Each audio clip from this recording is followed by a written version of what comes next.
Oke, pernah kepikiran nggak sih gimana caranya utang negara yang angkanya triliunan itu bisa nyambung ke gaji yang kita terima tiap bulan, terutama buat para pegawai negeri? Nah, kali ini kita akan coba telusuri benang merahnya. Ini dia pertanyaan kuncinya. Gimana caranya angka-angka super besar di kas negara itu bisa terasa efeknya sampai ke slip gaji seseorang? Yuk kita cari tahu jawabannya bareng-bareng. Oke, biar gampang ngertinya, kita mulai dari gambaran besarnya dulu ya. Sebenarnya apa sih yang dimaksud dengan utang negara itu? Coba deh bayangin, keuangan negara itu mirip-mirip sama keuangan rumah tangga kita. Kadang, kalau mau renovasi rumah atau buat biaya sekolah anak yang besar, kita kan butuh pinjaman. Nah, negara juga gitu. Mereka pinjam uang buat bangun jalan tol, sekolah, rumah sakit, atau buat nutupin kekurangan anggaran. Istilah resminya itu sovereign debt.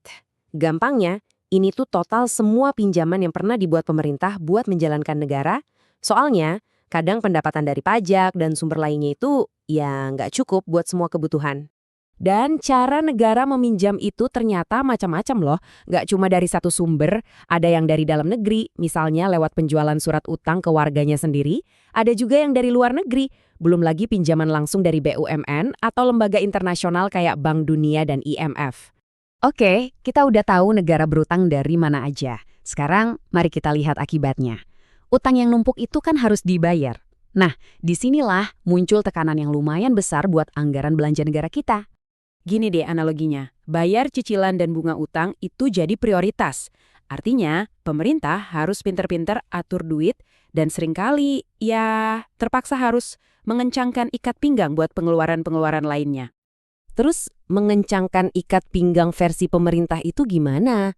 Ya, itu artinya ada pemotongan atau penundaan anggaran di pos-pos yang dianggap nggak mendesak. Nah, dampaknya langsung terasa ke layanan publik, karena dana operasional mereka jadi ikut tertekan. Sekarang kita persempit lagi fokusnya ke para aparatur sipil negara atau ASN. Gimana sih pemotongan anggaran yang tadi kita bahas itu dirasain langsung sama mereka yang ada di garda terdepan layanan publik? Tentunya, para ASN ini nggak tinggal diam. Mereka harus beradaptasi.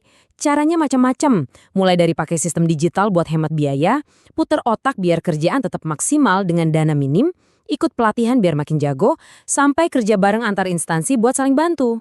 Tapi, semua adaptasi ini ada harganya. Seperti kata kutipan ini, tekanan buat tetap ngasih layanan terbaik dengan budget terbatas, itu bisa bikin beban kerja makin berat. Ujung-ujungnya bisa berpengaruh ke kesehatan mental dan fisik para ASN. Ini sisi manusianya yang kadang nggak kelihatan. Dan sekarang kita masuk ke bagian yang paling personal, gaji. Di tengah semua tekanan anggaran ini, gimana sih perbandingan gaji para pegawai negeri kalau kita adu dengan pegawai di sektor swasta? Oke, mari kita bongkar angkanya. Penasaran kan gimana sih perbandingan pendapatan mereka kalau kita lihat lebih dekat? Nah, ini dia perbedaan paling dasarnya. Kalau di swasta, patokannya seringkali UMP atau upah minimum provinsi. Tapi kalau di sektor publik, ceritanya jauh lebih kompleks. Gaji seorang PNS itu terdiri dari gaji pokok, plus berbagai macam tunjangan yang lapisannya banyak banget. Biar ada gambaran, kita ambil contoh UMP DKI Jakarta tahun 2024 yang sering jadi acuan nasional. Angkanya sekitar 5 jutaan rupiah per bulan. Ini patokan untuk pekerja dengan masa kerja kurang dari setahun ya. Sekarang, coba bandingkan dengan gaji pokok PNS. Rentangnya lebar banget, dari sekitar 1,6 juta sampai 6,3 jutaan. Kalau lihat angkanya doang, kelihatannya gaji pokok yang terendah itu jauh di bawah UMP Jakarta kan? Tapi tunggu dulu, ini baru permulaan. Nah, disinilah letak perbedaannya. Total penghasilan seorang PNS itu bisa melonjak drastis, bukan dari gaji pokok, tapi dari berbagai tunjangan ini. Ada tunjangan keluarga, tunjangan jabatan, tunjangan kinerja yang jumlahnya beda-beda tiap instansi, uang makan, dan masih banyak lagi. Ini yang bikin totalnya jadi beda cerita. Karena sistem gajinya yang super kompleks dengan banyak komponen ini, muncullah sebuah wacana reformasi besar, sistem gaji tunggal. Apaan tuh? Yuk kita bedah. Jadi inti masalahnya itu sistem yang sekarang ini ribet banget. Banyaknya jenis tunjangan ini nggak cuma bikin pusing pas menyusun anggaran, tapi juga bikin sistemnya jadi kurang transparan.